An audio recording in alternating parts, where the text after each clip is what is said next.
There is a stigma. So it is something that has to be faced. The people that love me the most love me because I'm broken.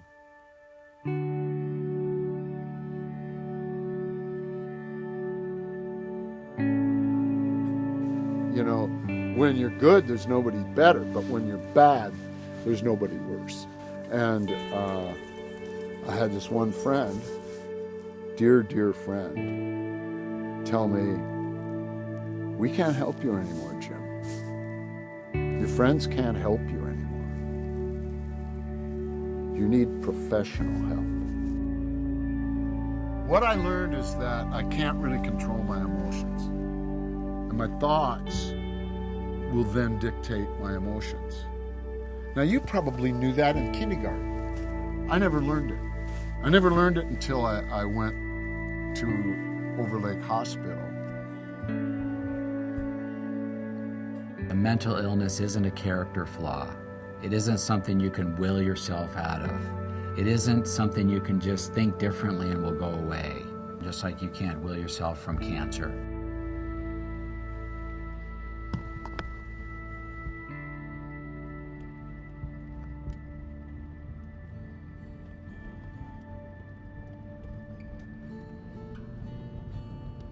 One day I came home from school and my brother told me that he drove my dad to the mental hospital.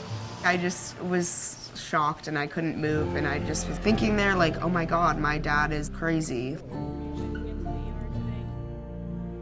And then I had to sit back and take a moment and be like, he needs this. People go there for a reason, to get help, and because they have serious issues, and he just went through a serious traumatic thing in life.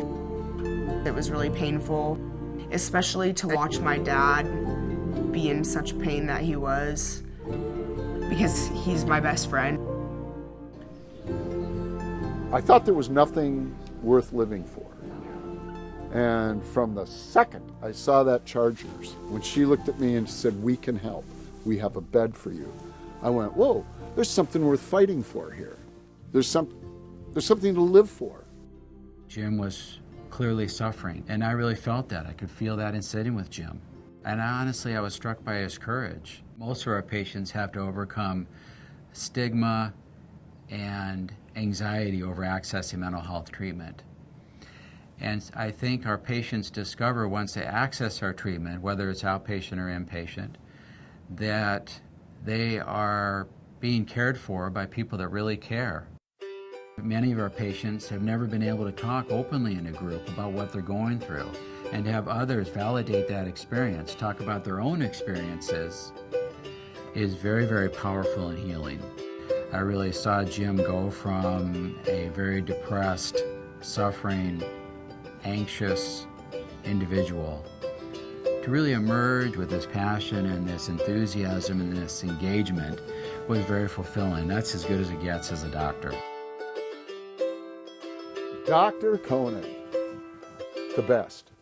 What was to me so impressive was that in a very short amount of time, he's taken something which to me seems like a totally impossible spiritual, emotional, mental kind of mystery, and he's dealing with it in very manageable increments. After my dad went to Overlake, I definitely think that he changed the way that he dealt with himself and his mood swings. It did really boost his confidence. The people at Overlake helped him tremendously. He's taken all that information and he's using it in his everyday life. He's a lot more